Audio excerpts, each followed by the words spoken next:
भी बहुत कुछ हुआ। 2014 में एग्जाम देने लगा था मैं, 2024 में जाके कामयाबी मिली है। किस्मत बदल गई भाई शादी के बाद मेरी, कि मतलब इतने घंटे स्टडी करके एक ग्रुप डी का एग्जाम नहीं क्लियर कर पाए तो आगे क्या एग्जाम क्लियर करेंगे। लेकिन मजाक मानोगे, मैंने 100 के करीब एग्जाम दिए।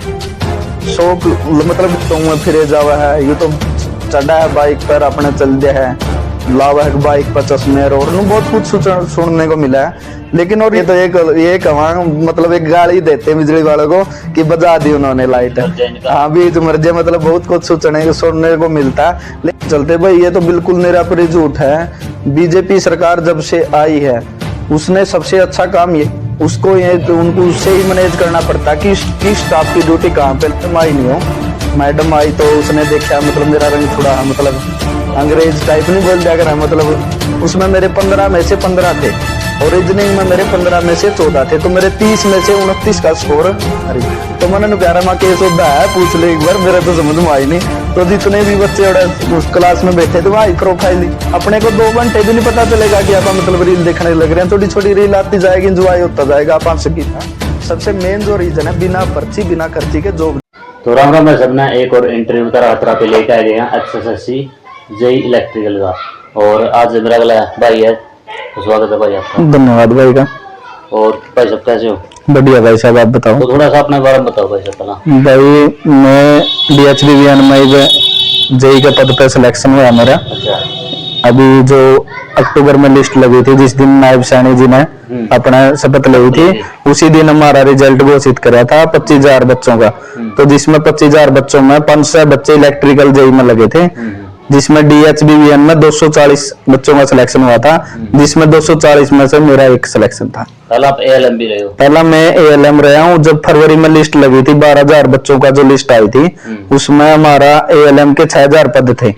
तो 6,000 में तो मेरा भी सिलेक्शन हुआ था उस टाइम भी ALM के पद पे DHBVN में, सेम डिपार्टमेंट रहा मेरा। तो क्वालिफिकेशन क्या है भाई साहब आपकी? मेरी क्वालिफिकेशन BTech है भाई इलेक्ट्रिकल से। आप 10वीं करते हैं करीब प्लस 2? मैंने भाई 9वीं तक तो गांव के स्कूल से ही पढ़ाई करी थी। SBS सर सेकेंडरी स्कूल है, विजयाला स्कूल कहते हैं गाँव चाणा खुर्द में। तो उसमें तो पढ़ाई शुरू करी थी और मैंने 9वीं तक वहां तक पढ़ाई की। 10वीं क्लास मैंने बड़ा स्कूल अपना SSM SD sir secondary school Uchana कला जो स्टेशन के पास है, तो वहां से मैंने 10वीं पास करी थी। उसके बाद मैंने 3 साल का पॉलिटेक्निक का डिप्लोमा किया था, मरवाना से किया था मैंने। उसके बाद मेरी 3 साल की BTech है जो मैंने BLS institute of engineering and technology Igra में था कॉलेज, जो बंद हो चुका है। उसमें बंद का भी कोई रीजन था क्योंकि इस तरफ कम जाने लगे थे। टेक्निकल जो एक कोर्स है इसकी तरफ बच्चे कम जा रहे थे, इस वजह से मतलब उस। तो प्लस 2 फिर आपने? प्लस 2 नहीं की मैंने भाई। अच्छा। हाँ मैंने सीधे 10वीं के बाद डिप्लोमा 3 साल का। अच्छा, जो हमारा डिप्लोमा होता है ना पॉलिटेक्निक का वो प्लस 2 के इक्वल ही होता है। ये हम उसके बेस पे प्लस 2 के फॉर्म भी अप्लाई कर सकते हैं, तो हमें प्लस 2 की जरूरत नहीं होती टेक्निकल बच्चों को। कोचिंग वगैरह फिर अपना कर दे? मैंने कोचिंग भाई 2018 में हिसार में जाके कोचिंग ली थी, कैरियर पावर इंस्टीट्यूट उस टाइम खुला था वो। जो पहले KD कैंपस में पूरा फेमस स्टाफ था सारा। उसके बाद वो सारा का सारा स्टाफ पैरामाउंट में चला गया था। फिर वो पैरामाउंट से उठ के पूरा का पूरा स्टाफ करियर पावर में चला गया था। जो करियर पावर में मैंने कोचिंग ली थी वो SSC की कोचिंग ली थी। मेरा SSC में जाने का इंटरेस्ट था और मैं साथ के साथ हरियाणा की भी तैयारी करता रहता था। एक हरियाणा जीके ही और हिंदी ही अलग सब्जेक्ट है, बाकी SSC का सेम है। तो जो बच्चा ये सोचता है मैंने SSC की करनी है, साथ के साथ हरियाणा SSC की भी कोचिंग कर सकता है। हरियाणा SSC में बस एक हरियाणा जीके और हिंदी ही अलग पढ़ना पड़ता है और कुछ नहीं, बाकी सारा SSC वाला सेम होता है। तो जेई लगने के लिए भाई साहब कुछ मतलब अलग से क्वालिफिकेशन करनी पड़ा या ये अपना इसे में काम चले 10वीं 12वीं BA में BA तक काम चले? नहीं भाई ये जेई में ये नहीं चलती। जेई में चलती है पॉलिटेक्निक होनी चाहिए। अच्छा। या सिविल से कर लो इलेक्ट्रिकल से यदि गवर्नमेंट जॉब में जाना है। अच्छा। सिविल में जेई जो लगते हैं PWD वगैरह जो डिपार्टमेंट होते हैं उसमें लगते हैं, और जो इलेक्ट्रिकल में लगते हैं DH में UH में ये लगते हैं इलेक्ट्रिकल वाले बच्चे। इसमें इलेक्ट्रिकल में 2 ट्रेड होती है, एक तो होती है इलेक्ट्रिकल इंजीनियरिंग, एक होती है electrical and electronics engineering, triple बोलते हैं उसे, और इलेक्ट्रिकल इंजीनियरिंग को बोलते हैं डबल। तो ये दोनों के बच्चे ही लग सकते हैं इसमें जो आप जेई लग गई जेई तक अपना और कुछ भी लग सकते हैं जो और प्रमोशन होता हो कुछ? बिल्कुल, एक SDO का पेपर दे सकते हैं हम। अच्छा। SDO का पेपर में हमें गेट को क्वालिफाई करना पड़ता है पहले गेट क्वालिफाई करने के बाद हम एसडीओ का पेपर डायरेक्ट दे सकते हैं। बीटेक बेस पे होता है, बीटेक वाला बच्चा ही दे सकता है। और यदि इसमें जेई का पेपर है, जो जेई का पेपर डिप्लोमा वाला बच्चा भी दे सकता है जिसने ओनली पॉलिटेक्निक का डिप्लोमा किया हुआ है। अगर भाई साहब जेई लग गई तो जेई का लगा अपना काम नहीं मिला, मतलब आप हाँ, अभी मेरी ट्रेनिंग चली हुई है, 2 मंथ की हमारी ट्रेनिंग है। उसके बाद में पोस्टिंग स्टेशन मिल जाएंगे, वो लगभग दिसंबर लास्ट या जनवरी के फर्स्ट वीक में आने की संभावना है। जेई का काम के कुछ होगा जब जेई एक एरिया का इंचार्ज होता है। अच्छा, जैसे 3-4 गांव दे दिए या कोई मतलब एक सिटी दे दिया, उसका इंचार्ज होता है जेई।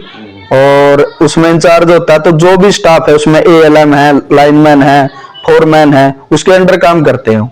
उसको ये तो उनको उससे ही मैनेज करना पड़ता है कि किस स्टाफ की ड्यूटी कहाँ पे लगाएं और किस स्टाफ की ड्यूटी किस टाइम लगाएं।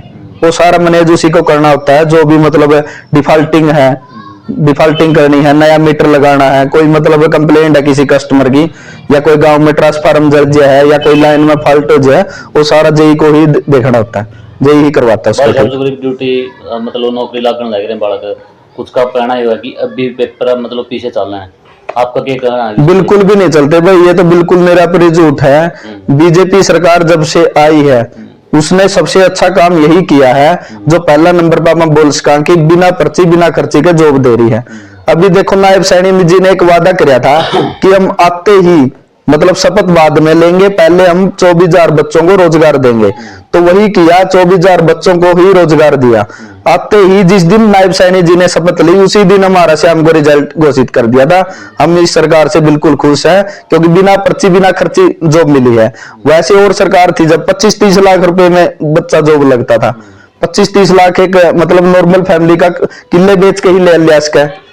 तो किले बेच के जो जॉब लगी वो भ्रष्टाचार भी करेगा, वो गलत भी चलेगा, वो रिकवर करने की सोचेगा। इस जैसे हमारा 1 रुपया नहीं लगा तो हम बिल्कुल ईमानदारी से जॉब करेंगे, इससे लोगों को भी बेनिफिट मिलेगा और सरकार का भी मतलब पूरा प्रमोशन हो रहा है इस बात का कि बिना पर्ची बिना खर्ची जॉब दी है। तो भाई साहब अपना बिजली खासकर हरियाणा में जो लोग गाड़ी से दे जाए, एक तो लाइट आंधी को नहीं प्रॉपर तरीका आता है, तो आप क्या कुछ कहना? देखो उनकी बात भी जायज है, जब कोई लाइट चली जाती है तो एक मतलब एक गाड़ी देते हैं बिजली वालों को कि बजा दी उन्होंने लाइट। हाँ भी जो मर्जी मतलब बहुत कुछ सुनने को मिलता है, लेकिन एक ये टेक्निकल सिस्टम होता है, टेक्निकल सिस्टम में कोई फॉल्ट भी आ सकता है। देखो कोई लाइन का मतलब खराबी आई है, वो किसी ने जानबूझ के तो की नहीं, वो एक टेक्निकल फॉल्ट है, फिर भी स्टाफ जल्दी से जल्दी करने की ठीक करने की कोशिश करता है। लाइफ का कोई भी ऐसा मोमेंट रहा भाई साहब, फनी सा जो किस्सा कोई आपकी लाइफ में? भाई वैसे तो फनी मतलब लाइफ में रहते ही है, मतलब यार दोस्तों में जब रहते हैं तो यार दोस्तों के साथ ही फनी टाइम होता है, उससे अच्छा टाइम और तो होता नहीं। जैसे एक मेरा दोस्त है गांव से ही, संजय नाम है उनका, हम चंडीगढ़ गए हुए थे, मैंने आईलेट्स की कोचिंग ली थी वहां पे, तो मेरा भी उसका इरादा था कि वो विदेश जाए। तो एक जब कोई दोस्त अच्छा काम करता है ना कि मतलब ये विदेश जाना चाहता है, तो हम भी ये सोचते हैं कि हम भी इसके साथ चले जाएं, ये अच्छा ही सोच रहा होगा। तो मैं भी उसके साथ अपना आईलेट्स में दाखिला ले लिया। इंग्लिश मैंने बिल्कुल जीरो, मेरी एक किस्म से जीरो ही कह सकते हैं, थोड़ी बहुत इंग्लिश आवा है, ज्यादा नहीं आती। इंग्लिश मेरा सबसे वीक सब्जेक्ट है। तो अपने चले गए वहां पे कोचिंग लेने। तो अपने वहां पे पहला दिन, जिस दिन मैडम आई नहीं हो, मैडम आई तो उसने देखा मतलब मेरा रंग थोड़ा मतलब अंग्रेज टाइप नहीं बोल दिया करा, मतलब खूबसूरत सा है। तो उसने सोचा कि ये बंदा तो गांव से मतलब हरियाणा से तो हो नहीं सकता, ये बंदा तो कहीं बाहर से आया हुआ है। तो उसने इंग्लिश टू इंग्लिश पूछना शुरू कर दिया, मेरा ऊपर को गई सारी इंग्लिश में, मेरा नहीं समझ में आ गया कुछ भी, मतलब क्या कह रही है मैडम। तो मैंने पूछा, मेरा दोस्त की इंग्लिश ठीक थी जिसने मतलब ये डिसीजन लिया था संजय की। तो मैंने पूछा, माँ संजय क्या कह रहा है या मैडम, मेरा तो ऊपर को गया सारा कुछ। तो मैडम भी चंबित रह गई, तो हरियाणवी में बोल रहे हैं। तो एक फनी सा मोमेंट था, सारे ऐसे इस बात का। हाँ उसकी सोच, हाँ इंग्लिश टू इंग्लिश लगी हुआ बात कर, मेरा ऊपर को गई सारी। तो मैंने कह रहा, माँ केस होता है पूछ ले एक बार, मेरा तो समझ में आई नहीं। तो जितने भी बच्चे उस क्लास में बैठे थे वो हाई प्रोफाइल ही थे, मतलब पढ़े लिखे बच्चे थे, तो उनकी हंसी ही करी इस टाइप में किस्म का। मैंने मतलब ये चीज नहीं सोचा कि मेरी इंग्लिश वीक है, बस आसान के मुंड में मैंने बोल दिया कि ये सोदा माई। फिर एक ऐसे ही एक बार उसने खड़ा कर लिया क्लास में, तो हम बोल रहे थे, खड़ा कर लिया, इंग्लिश टू इंग्लिश बात करो। तो अपना एक हरियाणवी में स्टाइल सा रहा है, आवत तो थी नहीं करनी, माँ जी माँ तो कमरा पे जाके कर लेंगे, इकट्ठे रहा माँ मेरा कमरा पे जाके बात कर लेंगे, कोई दिक्कत करना। तो ये फनी से मोमेंट चलते रहे लाइफ में। जो आपने बात करी थोड़ा वीक सब्जेक्ट था, फेवरेट सब्जेक्ट क्या था फिर अपना? मेरा फेवरेट सब्जेक्ट मैथ और रीजनिंग है। कंपटीशन में ही आवा। रीजनिंग वैसे तो कहीं आंदा नहीं, मेरा मैथ है जो मैथ तो सबसे बहुत खराब फेवरेट। हाँ, मैं मैथ में मेरे जो सीईटी का एग्जाम हुआ था ना परी, उसमें मेरे 15 में से 15 थे और रीजनिंग में मेरे 15 में से 14 थे, तो मेरे 30 में से 29 का स्कोर रीजनिंग मैथ से ही बन गया था, इसी ने मेरा स्कोर चढ़ाया है। तो ये पहला आप एएलएम थे, ये लग गए। हाँ जी। तो क्या कुछ फीलिंग है इब्नू, मतलब गांव में बोलते होंगे बस यही हिसाब है कि हाँ बिल्कुल, एक अच्छी फीलिंग आ रही है, माता पिता का नाम भी रोशन होया इसमें, और ये भी बोलते हैं कि मतलब ये माना का पोता, मेरे दादा का नाम मान सिंह है, तो उनको वह माना का पोता सुरेश का लड़का मतलब एक जेई लग गया, तो बहुत एक खुशी सी महसूस हुआ है कि मतलब अपन अपने माता पिता का नाम रोशन कर दिया। तो भाई साहब जो करीब आप बालक कोचिंग लेने लग रहे हाँ। हैं, तो उसमें ऑनलाइन कोचिंग बेस्ट है कि ऑफलाइन कोचिंग बेस्ट है, आप क्या कहना चाहोगे इसके बारे में? देखो, कोचिंग ऑफलाइन ही बेस्ट है, हाँ। मिल जाए तो कहीं आसपास ऑफलाइन ही बेस्ट है, स्टार्टिंग में ऑफलाइन ही लेनी चाहिए, लेकिन यदि ऑफलाइन उपलब्ध नहीं है अपने आसपास तो ऑनलाइन में भी कोई दिक्कत नहीं है। ऑनलाइन भी एक अच्छा प्लेटफॉर्म है, जैसे हमारी लाइन की है टेक्निकल की, ऑफलाइन कोचिंग कहीं आसपास मौजूद नहीं है जो मतलब इलेक्ट्रिकल से ट्रेड से रिलेटेड में पढ़ना है, क्योंकि मेन मायने जो मेंस में रहता है वो टेक्निकल का ही रहता है, तो अपने आसपास तो कोई है नहीं टेक्निकल का, अपने शहर में भी नहीं है टेक्निकल का, तो दिल्ली जाएगा बच्चा, इतना खर्चा करेगा, वहां उसको वातावरण सूट करे या ना करे, तो उससे अच्छा है कि आजकल ऑनलाइन प्लेटफॉर्म उपलब्ध है, तो अपने ऑनलाइन से कोचिंग ली है, लिसो ऐप से कोचिंग ली थी मैंने इसकी टेक्निकल की। सुनील सर है जो प्रवीण उड़ान सर ने बनाया हुआ चैनल, तो सुनील सर थे जो हमें टेक्निकल पढ़ाते थे, उन्होंने बहुत ही अच्छा पढ़ाया, उनकी एक बात 3-4 बार बताई, जिसका भी मतलब बेस क्लियर नहीं था वो सबको ये समझ के चलते थे कि किसी को कुछ नहीं आता, वो एक बात 3-4 बार बताते। मान लो वो चैप्टर में फर्स्ट में भी आ गई बात और तीसरे में भी आ गई। कई टीचर क्या करते हैं कि मतलब पहले ये बात बता ली, दोबारा नहीं बतानी, तो दोबारा बताने में कोई मतलब बुराई नहीं होती, बता देनी चाहिए बात। एक तो ऐप पर पढ़ा, एक यूट्यूब पर पढ़ा, तो कितना फर्क मानो आप यूट्यूब पर ऐप में पढ़ने में?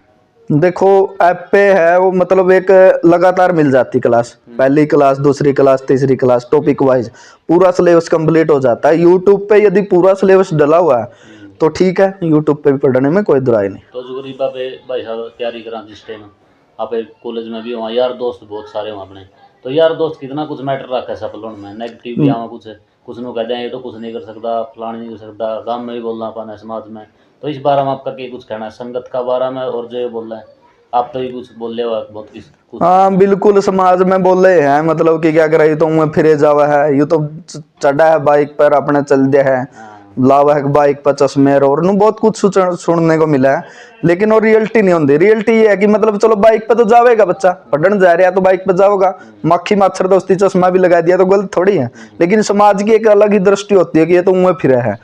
लेकिन अच्छा दोस्त तो नहीं लाइफ में, तो बहुत मायने रखा है। मेरा एक ही दोस्त रहा है, मतलब ज्यादा ना बनाओ दोस्त, कम बना लो, लेकिन अच्छे दोस्त बना लो जो मतलब अपने हर पल पे अपने को गाइड करे कि ये तेरे लिए सही है, ये गलत है, वो ये भी बताए। और एक अच्छे दोस्त ने हमेशा ये भी बताना चाहिए कि ये तेरे लिए सही है और ये तू गलत कर रहा है, ये भी बताना चाहिए। अच्छा दोस्त होगा जो ये भी बताएगा कि तू ये गलत कर रहा है, तो अच्छा दोस्त की एक बहुत अहम भूमिका होती है। तो आप यही लगे भाई साहब इसका एग्जाम पैटर्न क्या हो जो नॉन टेक्निकल क्वेश्चन अलग हो, 40% सुनिए मैंने, 60% टेक्निकल हो, नॉन टेक्निकल हो? बिल्कुल भाई, जो सीईटी बेस हो रही है अब तो एग्जाम हरियाणा में, तो सीईटी परी में जो एग्जाम पैटर्न होता है उसमें 25% हरियाणा जी की आती है, 15% मैथ आता है, 15% रीजनिंग आती है, 15% हिंदी आती है और 15% इंग्लिश आती है। और ये जो 15% रह गया अलग से, इस पे ज्यादा फोकस करने की जरूरत नहीं होती बच्चे को, क्योंकि बाकी का तो अपने को पता है कि फिक्स है कि ये आता है, लेकिन इसका अपने को 15% का फिक्स नहीं है। इसमें साइंस भी आ सकती है, करंट भी आ जाती है, इंडिया जीके भी आ जाती है। मेन फोकस जो करना चाहिए बच्चे को हरियाणा जीके पे ही करना चाहिए प्री में, और Haryana GK, math, reasoning, Hindi, English, इन पे फोकस करना चाहिए, क्योंकि 85 का स्कोर में से वहां से बहुत कुछ हासिल कर सकता है बच्चा। मैंने तो इन 85 पे ही फोकस किया था। टेक्निकल बात का कोई फोकस? टेक्निकल बाद में आएगा, पहले अपने को प्री क्लियर करना है, प्री क्लियर हो गया, अच्छा स्कोर आ गया, उसके बाद मेंस के लिए अपने को टाइम मिलता है, फिर फोकस कर दो मेंस पे।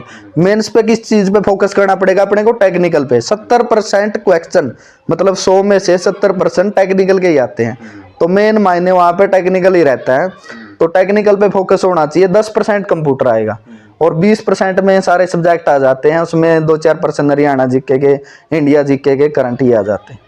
तो मेन फोकस मेंस में तो टेक्निकल पे करना चाहिए, और प्री में जो करना चाहिए वो Haryana GK, reasoning, math, English, Hindi, इन पे करना हरियाणा चाहिए। जीके की जो आपने बात करी, तो हरियाणा जीके की कौन सी बुक आपने बढ़िया लगी है, कौन सा मास्टर जो आप बताना चाहो, क्योंकि जो बालक तैयारी करने लगे बनता है। देखो हरियाणा जीके की मैंने तो सेल्फ स्टडी की थी, क्योंकि हरियाणा की मैंने कोचिंग तो ली नहीं थी, हरियाणा एसएससी की कोचिंग नहीं ली थी, मैंने एसएससी की ली थी। तो मैंने एक ये बुक है जो अच्छी लगी, क्योंकि उसमें टॉपिक वाइज भी है और डिस्ट्रिक्ट वाइज भी है। आप उसको टॉपिक वाइज भी करते हैं और डिस्ट्रिक्ट वाइज भी करते हैं, दोनों है उसमें। तो उसमें करंट भी है, उसमें लगभग सारा सिलेबस कवर हो जाता है। बाकी मार्केट में बहुत सी बुक उपलब्ध है, कोई भी एक बुक ले लो। ये नहीं कि आज ये पढ़ रहा हूँ मैं, कल को दूसरी बुक पढ़ रहा हूँ, परसों को तीसरी, एक कोई भी अच्छी बुक ले लो तो अपने उससे तैयारी करते रहो। जो कोई बालक है भाई साहब, उनका जब मन तो जाइए लगाना, बस जाइए का सपना अपना, तो उसका कुछ स्पेशल कोचिंग भी होगी। जेई खातर स्पेशल कोचिंग है, ऑनलाइन उपलब्ध है।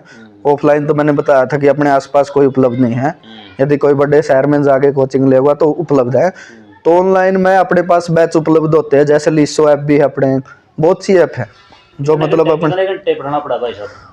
पढ़ने का तो ये है भाई, ये मतलब 6 घंटे भी पढ़ लेनी बच्चा प्रॉपर तरीका था तो अपना सिलेक्शन हो जाएगा, कोई दिक्कत वाली बात को नहीं। लेकिन पढ़ना चाहिए प्रॉपर, वो 6 घंटे है तो 6 है, उसमें से नहीं थोड़ा भी कम करा। 6 घंटे में मतलब 1.5 घंटे का, कोई बालक नु जैसे 1.5 घंटा पढ़ लिया, 15-20 मिनट रेस्ट कर लिया, 1.5 घंटा पढ़ लिया, 15-20 मिनट रेस्ट कर लिया, ऐसे मतलब रेस्ट भी जरूरी है। लगातार नहीं पढ़ना चाहिए बच्चे ने। किसी भी फोन चलाते रहो सारा दिन और कुछ काम नहीं होता। हाँ ये तो है, देखो इंस्टाग्राम पर आप कोई वीडियो देखने लग जाए, नॉर्मली भी जर्नल मतलब ये बात है, जैसे अपने आप इंस्टाग्राम पे वीडियो देखने लगे, अपने को 2 घंटे भी नहीं पता चलेगा कि आप मतलब रील देखने लग रहे हैं। छोटी छोटी रील आती जाएगी, इंजॉय होता जाएगा, आप स्किप करते जाएंगे आगे आगे। जुगर भाई साहब आपने मेहनत की बात करी, तैयारी की बात करी, जुगर बालक दूसरा देश का ज्यादा क्रेज में है, उनका बारे में आप क्या कुछ कहना चाहोगे? देखो दूसरा देश में जाने वाला डिसीजन तो बिल्कुल गलत है, मैं इस चीज का फेवर में नहीं हूँ। क्योंकि दूसरा देश में बच्चे के है 2 नंबर तरीका से जाने लग रहे, डोंकी मार के बोल दें जिसकी, अपने भी कुछ रिश्तेदारी में गए हैं, तो बिल्कुल गलत है। मैंने उसको भी बोलिया था कि भाई ना जा तो, लेकिन वो चला गया, चलो अच्छी बात है, अब तो कामयाब भी हो गया। लेकिन दूसरा देश में जाने में रिस्क है, रास्ते में कोई दिक्कत हो जाए, किसी का मतलब हेड अटैक, हेड फैल, कुछ केस सुनने को मिले भी अपने हरियाणा में, मरे हुए भी आए हैं, कोई जंगल में मतलब लाश है, किसी की डोंकर ने गोली मार दी, तो इस टाइप की घटना अपने को सुनने को मिलती है। तो अपन मतलब जाओ तो अपन लाइफ बनान, यदि वही लाइफ खत्म होगी तो क्या कर लेंगे, घर के मतलब उनके पूरी जिंदगी नहीं उभर सकते जे कोई घटना घट जाए, क्योंकि उनकी जमीन भी बेच दी और बच्चा भी खो दिया। तो उससे अच्छा है यदि किसी बच्चे को जाने का ही इंटरेस्ट है, भाई मुझे तो जाना ही जाना है, तो 1 नंबर तरीका था जाओ, पीटी कोर्स है, जैसे आईलेट्स कोर्स है, उनकी तैयारी करो, उसे वो 1 नंबर में जाने में कोई दिक्कत नहीं। और उनकी भी ये दूंगा मैं सजेशन कि सबसे पहले तो उनकी कोचिंग ही करनी चाहिए। यदि वो अच्छी कोचिंग करेंगे तो यहाँ हरियाणा में ही बिना पर्ची बिना खर्ची जॉब मिल रही है, तो यहीं सेलेक्ट हो जाएंगे। तो इससे अच्छा सुनहरा अवसर उनके पास कोई नहीं होगा, अर्निंग भी रहेगी और मतलब उनके फैमिली के पास भी रहेगा। सबसे अच्छी बात है कि अपने पास पैसा भी और फैमिली को भी टाइम दे पाओ। फैमिली यही तो उम्मीद करती है, अपने माता पिता यही तो उम्मीद करते हैं कि मतलब आप उनकी सेवा करें। यदि वो बाहर चला गया, पैसा तो आ रहा है लेकिन सेवा तो नहीं हो पाएगी, माता पिता की सेवा तो वही बच्चा कर सकता जो अपने उनके पास है। कई बार तो जुगर एक के माँ बाप का भी दूसरा देश जाओ ना, बिल्कुल गलत डिसीजन है, एक वाले ने तो बिल्कुल भी नहीं लेना चाहिए। क्योंकि उसकी चलो मान लो कामयाब भी हो गया, विदेश में चला गया, वो कामयाब हो गया, सुतरा पैसा आने लग रहा है, उसके माता पिता के पास कोई पैसे की कमी नहीं, लेकिन वो औलाद का मतलब एक सहारा होता जो बुढ़ापे में कह लो मतलब, या मतलब बीमार हो गया कभी, तो वो तो नहीं मिलने पाता। पैसे से तो सारा कुछ नहीं होता। एक क्वेश्चन अपना जुगर वैसे तो अपन नहीं पूछना चाहिए, वो तीसरी बार सरकार आई है और बीजेपी में कोई भी कौन माना था तीसरी बार बीजेपी आओगी, तो इसका मेन रीजन आप क्या मानो? अपना ये है जी, वैसे तो मतलब हम गवर्नमेंट जॉब पे, हमें किसी सरकार के बारे में बोलना नहीं चाहिए, सारी सरकार अच्छी होती है, लेकिन सबसे जो मेन रीजन है मतलब इस सरकार का आने का, नायब सैनी सरकार का सबसे मेन जो रीजन है, बिना पर्ची बिना खर्ची के जॉब दी है। और ये रिजल्ट पेंडिंग था, सभी को पता था कि आते ही ये 24,000 बच्चों को ज्वाइनिंग देंगे, और जो इन्होंने किया भी, सबसे मेन मैनिफेस्टो इनका यही रहता है। बहुत अच्छा काम कर रहे हैं नौकरी का मामला। उसका पहला आपने कितने एग्जाम दिए आज तक? मैंने भाई, आप मजाक मानोगे, मैंने 100 के करीब एग्जाम दिए। 100 मतलब गिनती तो होती नहीं इस चीज की, लेकिन एक आइडिया है, लगभग मैंने 100 एग्जाम दिए होंगे। रेलवे के भी एग्जाम दिए मैंने, एसएससी के भी दिए हैं मैंने, इसके डाकखाना के जो निकलते हैं उसके भी दिए, हरियाणा के भी बहुत से एग्जाम दिए। तो भाई मतलब मैंने बहुत से एग्जाम दिए, लेकिन मेरे क्रैक भी हुए, ये नहीं कि मतलब मेरा मतलब पहली बार ही मैं लाइन में नहीं लगा हूँ उसी टाइम मेरा क्रैक हुआ, पहले भी मेरे एग्जाम क्रैक हुए हैं। मेरा जो एग्जाम है सबसे पहले हरियाणा पुलिस का क्रैक हुआ था 2019 में। 2019 में मेरा हरियाणा पुलिस का क्रैक हो गया था, लेकिन मेरी हाइट नहीं थी भाई, वो तो मेरी कोई गलती नहीं, घर वाले ने मान लिया कि बच्चे ने पेपर तो क्लियर किया, हाइट नहीं थी मेरी। फिर भाई मेरा 2019 में ही मेरा रेलवे का जेई का क्लियर हो गया था, लेकिन पर ही तो क्लियर हो गया था, मेंस नहीं क्लियर होने पाया। मेंस इस वजह से नहीं क्लियर हो पाया, उस टाइम मैंने टेक्निकल की कोचिंग नहीं ली। टेक्निकल की कोचिंग ली तो बिना टेक्निकल के कोचिंग के तो आप कर नहीं सकते, क्योंकि मेंस में तो टेक्निकल ही मेन अहम भूमिका निभाता है, तो टेक्निकल की वजह से वो मेरा नहीं हो पाया। और फिर मैंने अभी लाइनमैन में क्लियर कर लिया था। पेपर तो मैं 2018 से ही देने लग गया था। 2018 में हमने बहुत मेहनत की, हम 3 दोस्त थे, एक संदीप है दुर्जनपुर से, एक मेरे गांव से ही था संजय। हाँ उनका भी आएगा, क्योंकि उन्हें दोनों ग्रुप डी में सिलेक्ट है, जिसका मैंने नाम लिया संदीप दुर्जनपुर से और संजय उचानापुर से, वो ग्रुप डी में सिलेक्ट है। और तीसरा मैं था, हम तीनों एक रूम पे रहते थे और इकट्ठे मतलब तैयारी करते थे। हम वहाँ चेतन भाई मतलब आप अचंबा मानोगे 12-12 घंटे 16-16 घंटे स्टडी करते थे। हमारा काम ही क्या था, मतलब स्टडी की, आए रूम पे खाया पिया, स्टडी स्टडी स्टडी, रात को भी हम 12 बजे तक स्टडी करते थे। लेकिन एग्जाम का हमारा ग्रुप डी का एग्जाम हो गया, उसके तुरंत बाद कोचिंग समाप्त हो ली थी, तो हम तैयारी भी हमारी फुल थी। तो 2018 में ग्रुप डी का एग्जाम हुआ था।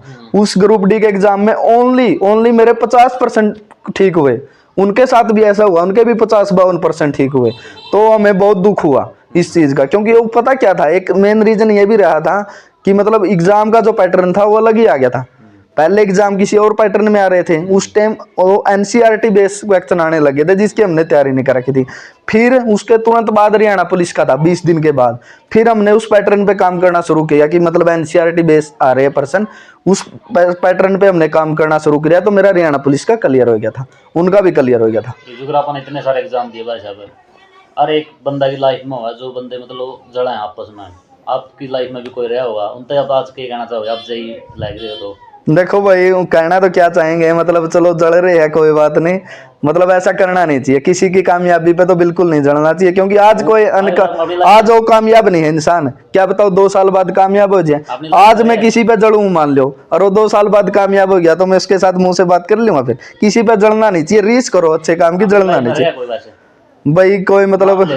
हाँ नाम नहीं लेना चाहते किसी का, रहे तो है बिल्कुल रहे हैं, जो मतलब ये सोचा कर दे कि ये कामयाब ना हुआ। लेकिन आप जुगर बालक हैं, तैयारी करने लग रहे हैं, 1-2 नंबर पर रह जाएंगे, डीमोटिवेट हो जाए बहुत ज्यादा, आपने जुगर 100 एग्जाम दिए तो आप फिर भी डीमोटिवेट है, उनकी के कुछ कहना चाहोगे? भाई बात ये है, जैसे मैं भी डीमोटिवेट हुआ था जब मेरा एग्जाम नहीं क्लियर हुआ था ग्रुप डी का, मेरे मन में भी ये आया था कि मतलब इतने घंटे स्टडी करके एक ग्रुप डी का एग्जाम नहीं क्लियर कर पाए तो आगे क्या एग्जाम क्लियर करेंगे। लेकिन दो दिन में डीमोटिवेट रहा, तीसरे दिन मैंने स्टडी करनी शुरू कर दी और मेरा हरियाणा पुलिस का एग्जाम भी क्लियर हो गया। इसलिए डीमोटिवेट नहीं होना चाहिए भाई, एग्जाम देते रहना चाहिए, किस्मत भी मायने रखती है।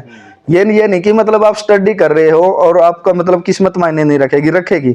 जिस दिन किस्मत ने चाहा आप सिलेक्शन पे चले जाओगे, सारे दुख भूल जाओगे। उन्होंने क्या करा हरियाणा में भाई, सुख आए पाछा पछले सारे दुख भूल जाए, तो सारे दुख भूल जाओगे जिस दिन भी आपका मतलब एग्जाम क्लियर हो जाएगा। एक बात पूछने भूल गया, जो कोई बात एएलएम है वो आगे जेई लगना चाहता है, यदि उसने भाई पॉलिटेक्निक कर रखी है तो उसकी साथ की साथ एग्जाम की तैयारी करते रहना चाहिए। मेरा भी रीजन बताऊंगा मैं तैयारी करने का, मैं एएलएम पे पद पे सिलेक्ट हो गया था, तो हमारे 20 ग्रुप में एक दिक्कत आई हुई है, वो उसमें हमारा कोर्ट में केस भी चला हुआ था कि मतलब दोबारा एग्जाम हो सकता है। तो मन में तो कहीं ना कहीं ये खटकी होती है कि मतलब दोबारा एग्जाम हो गया बाई चांस से और तैयारी नहीं हुई तो दिक्कत इसका है। ये गवर्नमेंट जॉब पे लग के और हटना बहुत बड़ी बात हो जाएगी, तो दिमाग में सेट होगी। मैं तैयारी करता रहा, मैं तैयारी मेरे इसमें काम आ गई। जेई में मुझे ये नहीं लगता था कि मेरा 4 गुना में परी के हिसाब से आ जाएगा। मुझे 10 दिन पहले ही पता चला कि मतलब आप जेई में मतलब परी में सेलेक्ट हो, आपका एग्जाम मेंस होगा। तो मैंने 10 दिन तो बिल्कुल सारा कुछ छोड़ के 10 दिन पूरा फोकस किया। यूं उस 10 दिन में मैं कुछ नहीं कर सकता था, लेकिन वो तैयारी मेरे काम आ गई कि मतलब मैं एएलएम की ही तैयारी कर रहा था। सेम ही होता टेक्निकल, लगभग 70% लगभग एएलएम का और जेई का सेम रहता है। तो जिसने एएलएम का क्रैक कर दिया वो जेई का भी कर सकता है, सेम है टेक्निकल, बस थोड़ा बहुत फर्क है 10-15-20% का, वही एएलएम में है वही जेई में है। तो मैंने वो तैयारी काम आ गई मैंने ये एलएमएच खातर जो तो भाई करी ये थी। क्या किताब है हिंदी अगर कोई लेना चाहो तो तैयारी खातर जो अपनी हरियाणा की तैयारी करा है बहुत बढ़िया बुक है यार। समीक्षा का नाम का बुक है और नंबर मेरा चैनल पे वीडियो पढ़िया बड़ा मिल जाएगा आपने। और एक मैराथन क्लास भी अपने चैनल पर ही बाद लाइव आओगी तो यार बुक जरूर खरीदो। काफ़ी कुछ है इसमें, पेपर भी हैं पिछले और बहुत मैन से टॉपिक आपने ज़्यादा कुछ पढ़ने की जरूरत होनी इसमें, तो यह किताब है जरूर खरीदो। तो जानते भाई साहब और क्या कहना कुछ चाहो? अब यही कहना चाहूँ भाई, जो मेरा एक दोस्त संजय का मैं बार बार बोल रहा था, वो ग्रुप डी में सिलेक्ट है और अभी उसका वेटिंग में नाम आना है हरियाणा पुलिस में। 1% की दिक्कत रहेगी भाई, क्या वेटिंग में आ जाएगा, जल्दी वेटिंग लगने वाली 1-2 महीने में, जल्दी उसका इंटरव्यू भी भाई के चैनल पे देखने को मिलेगा। इसलिए आप डिमोटिवेट मत होना भाई, आपके इस चैनल पे मोटिवेट की क्लास मिलती रहेगी। और हम आखिरी में भाई का धन्यवाद करना चाहते हैं। धन्यवाद तो यार इनका भाई ने मतलब मैं इस प्लेटफॉर्म पे लायक समझा। मैं किसी दो इतना टाइम भी मतलब मेरा घर आया इंटरव्यू दे मैं, बहुत बड़ी बात है। अपना चैनल इतना बड़ा भी नहीं, तो धन्यवाद तो आपका भाई साहब। ना जी भाई जी, धन्यवाद आपका भी है, किसी का मतलब भला कर रहे हो आप भी, क्योंकि कोई डिमोटिवेट हो रहा मान लो, और वो हमारे मतलब वीडियो देख के यदि मोटिवेट होता है, रोना भी चाहिए। हमारे साथ भी बहुत कुछ हुआ। 2014 में एग्जाम देने लगा था मैं, 2024 में जाके कामयाबी मिली है। एग्जाम तो देते हुए मैंने 10 साल हो गए थे, और जब 20 साल में खुशी आने लगी, नो बोलते हैं ना किस्मत बदल गई, किस्मत बदल गई भाई शादी के बाद मेरी। मतलब 1.5 साल पहले मेरी शादी हुई थी फरवरी 2023 में, तो मेरी जब के बाद किस्मत बदल गई 2024 में मैं मतलब ALM के पद पे सिलेक्ट हो गया। फिर मेरा जुलाई 2024 में भी लड़का हुआ है, और अभी मैं जेई लगा 2024 में 3 खुशी आई भाई। मैं मतलब मेरी जिंदगी बदल दी 2024 ने। 2024 मेरा पूरी जिंदगी याद रहेगी। भाई आखिरी में क्या कहना चाहोगे? आखिरी में यही कहना चाहूंगा भाई, सभी भाई अपने तैयारी करते रहे। जो भाई लाइब्रेरी में बैठे हैं, सेल्फ स्टडी करनी चाहिए। बहुत ज्यादा नेगेटिव हो जाते हैं, हम भी हुए थे भाई, लेकिन जिस दिन कामयाबी मिल जाएगी सारा कुछ पॉजिटिव हो जाएगा भाई। और कामयाबी ये नहीं है कि मतलब नहीं मिलेगी, मिलेगी 100% मिलेगी। अब तो दोबारा से बीजेपी सरकार आ गई है, एग्जाम ही होने हैं, अभी CET होना जैसे, तो उसकी तैयारी में लग जो। पहले परी की तैयारी करना, मेंस की मत करना। स्टार्टिंग में ही मेंस की लग जाते कई स्टूडेंट करने, पहले परी की करो, परी में अच्छा स्कोर कर देना, उसके बाद परी का होते ही क्लियर आप मेंस पे जुट जाना, टाइम मिलेगा उसके लिए भी आपको। और आप वीडियो थी भाई किसी लगी आपने वीडियो, और बहुत अच्छी बात भाई ने करी है, और मैंने तो पर्सनली बहुत बढ़िया लगा भाई से मिलकर। आपने वीडियो किसी लगी कमेंट में अपनी राय जरूर दे दियो, और जेई का 12 में या कुछ और आपके क्वेश्चन हो वो भी आप कमेंट में। एक बात और भाई साहब मैं कहना चाहूंगा, एक भाई आजकल समाज में जो है नशा बहुत ज्यादा फैला हुआ है। नशा का सिस्टम इतना खतरनाक हो गया है कि युवा बच्चे हैं जो ओक्का का तो एक क्रेजे बना दिया कि ओक्का पियो, बीड़ी पियो, किसी की शादी में जाकर ड्रिंकिंग करो। भाई इन चीजों से बच कर रहो, ये आपको नेगेटिव और भी ज्यादा करेंगे। आप ड्रिंकिंग करोगे और ज्यादा नेगेटिव होगे, ओक्का पियोगे, बीड़ी पियोगे, गुर्दे में इफेक्ट होगा। तो भाई सबसे इम्पोर्टेंट बात है कि आज को अपने समाज को, ये सभी के लिए कॉमन है, जो एग्जाम नहीं दे रहे उनके लिए भी है, तो अपने नशा पता तो बच कर रहो भाई। नशा अपने को खत्म कर रहा है, समाज को खत्म कर रहा है। एक नशे के कारण आप आपस में लड़ते हैं, फिर समाज में लड़ाइयाँ होती है, एक दूसरे के प्रति नफरत हो जाती है। तो नशा मत करो भाई, सभी से हाथ जोड़ के यही प्रार्थना। धन्यवाद।